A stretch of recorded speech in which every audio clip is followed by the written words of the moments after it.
Hello class, I am now recording a video lecture on Plato's Euthyphro, and just found a location that I like, and so I'm ready. So remember that Plato was born in somewhere near the 420 BC time frame and died in 348 BC. And Socrates, who is his elder, was born in 470 BC and died in 399 BC. So both philosophers are Greek, and Socrates is the elder of the two. Hence, Plato was a student and acolyte of Socrates. So the great tradition of Western philosophy begins with Socrates and Plato and is carefully then written by Plato, right, in the form of dialogues. So Plato is not featured in any of the dialogues he writes, and so in his early dialogues, the life and trial and death of Socrates features prominently. So basically, Socrates never wrote anything down, and all of his philosophy was practiced in conversation by way of dialogue. So there's a profound philosophical point in this, which we'll look at in a few minutes. So let's also recognize that there were philosophers before Plato and Socrates, often referred to as the pre-Socratics. So Thales, Heraclitus, Parmenides, and others, yet it's with Plato where we find some of the earliest and most comprehensive philosophical work laid out in writing, okay? So the pre-Socratics are usually understood by way of fragmentary documentation, and so, yeah, the importance of dialogue is critical to recognize the dynamic process of having a dialogue. Philosophy is the working out not only of ideas, it's also about practice and discipline, right? So the discipline of wisdom doesn't just come about simply by thinking about it, okay? It's born of habitual working through of rational thinking, namely in a relationship with other people. So the discipline of engaging with ethics is also an ongoing conjoining of ideas and practices. And this is also a strong indication of the process of rational discourse. What is rational always follows a structure that is larger than our own personal thoughts about it. What is rational is organizational for Socrates and Plato, as a way in which we are acquiring knowledge of something. So if it is good, it is also rational for the ancients, right? And specifically rational toward the good, right? So the philosophical work through of rational knowledge is inherently an aim toward goodness. So for Plato and Socrates, this is always implicit in anything we read of theirs. So about the life and philosophy of Socrates. Anything we read of Plato's about the life and philosophy of Socrates, his teacher and his mentor, obviously. So, okay, we need to see that this is one of Plato's earlier dialogues, the Euthyphro, okay, within a suite of dialogues covering the trial, the execution, defense, and death of Socrates in 399 BC. So with the Euthyphro, the Apology, the Crito, and the Phaedo, and obviously, obviously Euthyphro is then a lead up to the court proceedings as detailed in the Apologies. The dialogue itself is named after Socrates' interlocutor Euthyphro, of whom Socrates meets on the steps of the courthouse in Athens, for which Socrates is being tried. At the opening of the dialogue, Socrates and Euthyphro meet at the steps of the courthouse, aka the porch of the king. Socrates and Euthyphro discuss why they're both getting tried. For Socrates, he's facing charges that he's impious, right? And that he's corrupting the youth of Athens. So the real reason then is also that we know that Socrates was irritating the hell out of people because of his persistent questioning, which often exposed their lack of knowledge of the supposed experts he questioned. So it's Euthyphro, on the other hand, who is prosecuting his own father for murder here at court. Okay, so basically his father was punishing one of his laborers for slitting another guy's throat, and Euthyphro's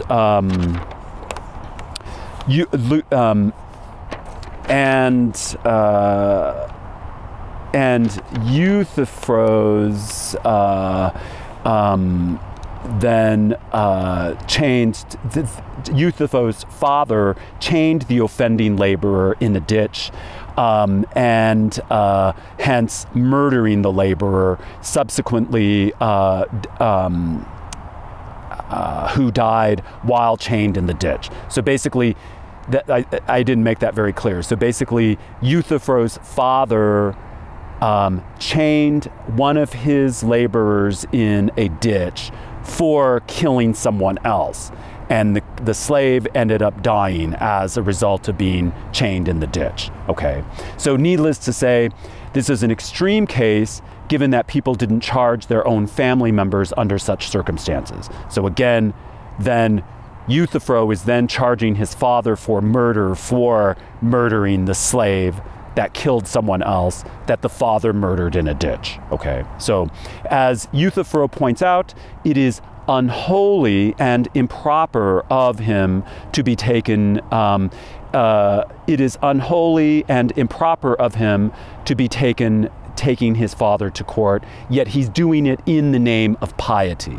So even though it might seem as unholy, he's saying that he is actually practicing a form of piety. So all of this then interests Socrates, given that Euthyphro is prosecuting his own father. So Euthyphro must know a thing or two about piety, right? And impiety, at least beyond mere opinion of what the ideas signify. So this is then to and this is what Socrates assumes, right? So this is essentially to observe that one of the main questions of the dialogue of the Euthyphro has to do with the question of impiety and piety, right? Getting to the form of what piety is and what impiety is. So before we step into the main theme of the dialogue, let's not forget to take a step back to acknowledge something more of the process and relationship of dialogue. Often when we're first encountering the philosophy of Socrates, we often hear of the Socratic method. This essential method is more formally known as the dialectic, i.e., a rational process of working through our acquisition of knowledge as an aim toward goodness. So in other words, the aim of dialectic, the aim of philosophical discourse is also to get at the aim of goodness, which is also a way in which we acquire knowledge. So here's where we need to see that the process and methodology of Socrates is philosophically driven by what we'll call the essential negative, also characterized as negative wisdom. So that is to suggest that for Socrates, wisdom is not acquired simply by a bunch of things, simply isn't acquired by knowing a bunch of things. Instead, for Socrates, the way to wisdom is to recognize the essential absence, okay, and also the essential contradictions of your interlocutor's original opinion on how things are understood and practiced. So, put it a little more plainly, the philosophy of Plato and Socrates is to call into question common opinion in order to expose mistakes, but those mistakes are essential to the way in which we access higher learning, that is brought about by dialogue, which is also virtuous. So with these essential absences exposed, true wisdom is without these essential absences exposed, true wisdom is not achieved, okay? It was the task of Socrates to bring such negative wisdom to people by way of questioning, which is why he irritated so many people, and which is why he described himself as a gadfly to the horse of Athens, okay? So back to Euthyphro. And back to Socrates questioning Euthyphro. So about the piety and impiety. So Euthyphro's first response to Socrates' question as to the form of piety is that for Euthyphro, piety is exemplified by the very action of prosecuting his father in court for impiety, okay?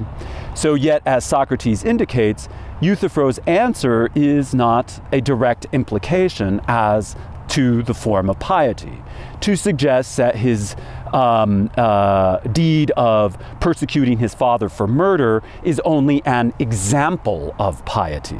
It is not an explanation of what piety is, right? So an example, then, is not an explanation of what something is. So just because you give an example, you're actually not explaining what that thing is. So you always have to understand that when we're doing philosophy, we're not just giving examples. We're explaining what's behind the understanding of what the example represents, right? So you're explaining how the example is working.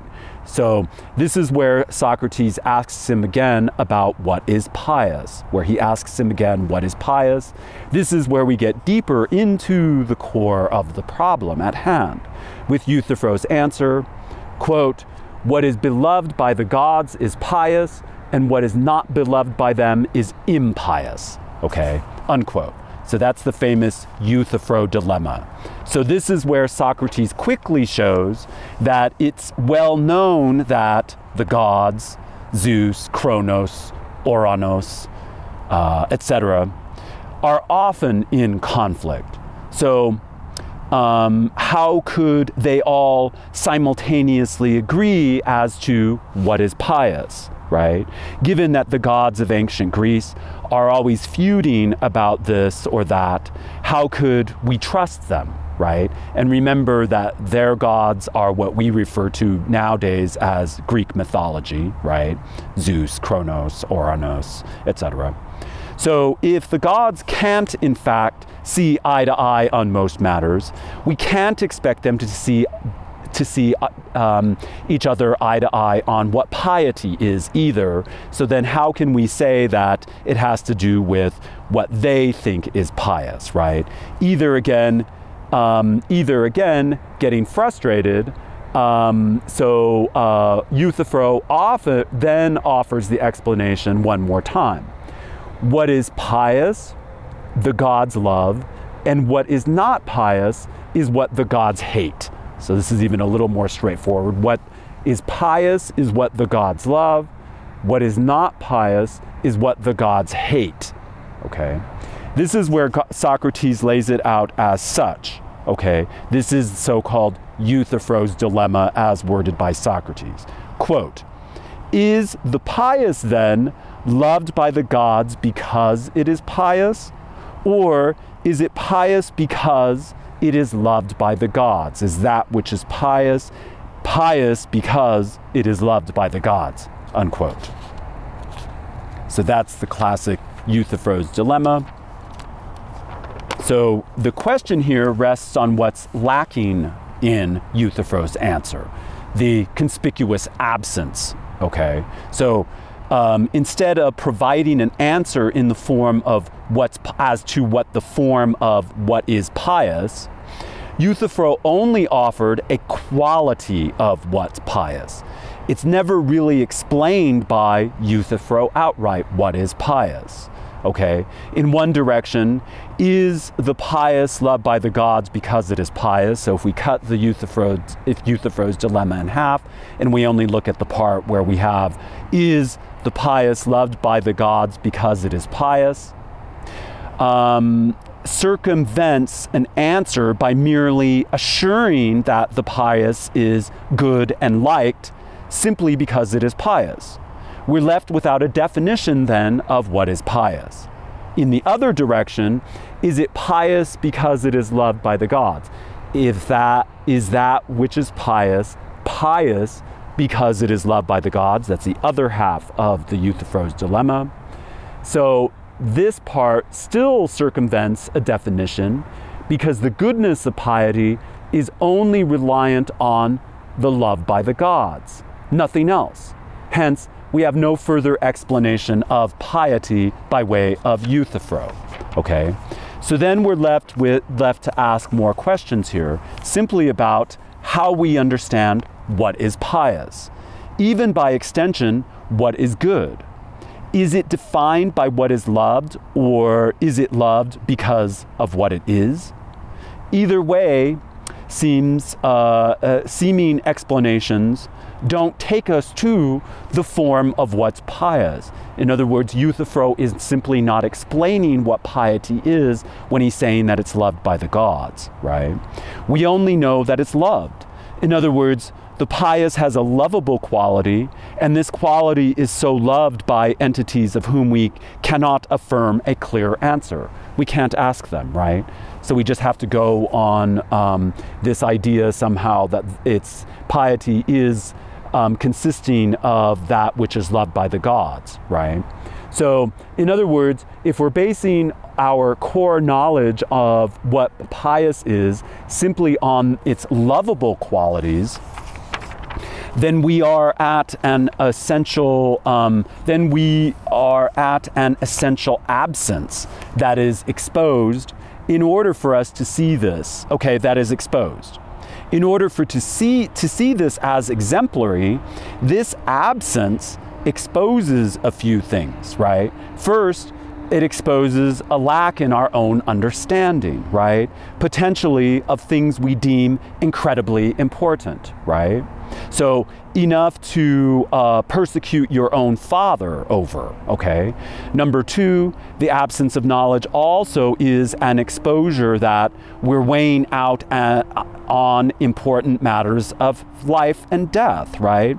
Then we better work out acquiring a clearer picture of the forms of knowledge we're basing our decisions on to begin with. So in other words, he's taking his father to court for murdering someone on the term that on the premise that his dad is impious, right? But yet Euthyphro himself doesn't know what piety is, then that's a problem, right? So then number three, another absence that's exposed is also philosophical in Socrates' methodology itself. In other words, it's his working method. In other words, higher wisdom is only achieved by working these ideas out with each other in dialogue, right? This exposes critical gaps in understanding. Okay, so that's important too. In the process of doing philosophy is an exposure of a lack of understanding for ourselves and obviously on Euthyphro's behalf. Okay, so number four, then, the absence that's implied by all of these instances has to do with the essential negative of the dialogue itself. That is to see that we wouldn't have made any of these connections had Euthyphro not nailed it in the first place, okay? So in other words, if he did nail it, we likely wouldn't be making these conclusions, right? So wisdom is not had by simply getting everything right and perfectly understood on the get-go, right? So then there's number five, another reason why we're seeing the value of absence, right? Number five, then there's a simple disconnect between true knowledge and the limited way in which we know of what the gods love and hate, which remains inconclusive, right? Indeterminate. This then implies that if we're to have any knowledge about piety and the good, then we better get a clearer picture of how we, mortals, understand the pious, rationally and without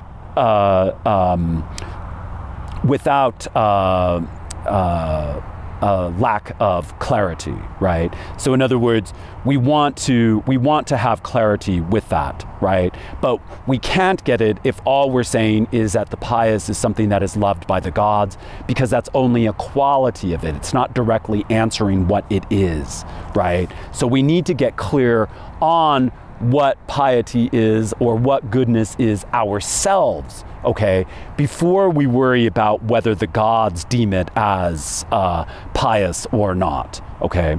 So we can't just remain in willful ignorance. Hence again, as an absence of our knowledge is always at play in the way we're not only getting to what pious is, yet also getting to what good is as well. Right? And so that's what's important, is that as we're working through this understanding of the Euthyphro, we're seeing that then what is good is working out a way in which we're understanding the problems of common opinion in order to get at what true knowledge is by exposing the gaps in our knowledge, and hence by exposing the gaps in the way that Euthyphro understood it, in order for us to benefit here in posterity. Okay, so thank you, and I'll talk to you more about this later.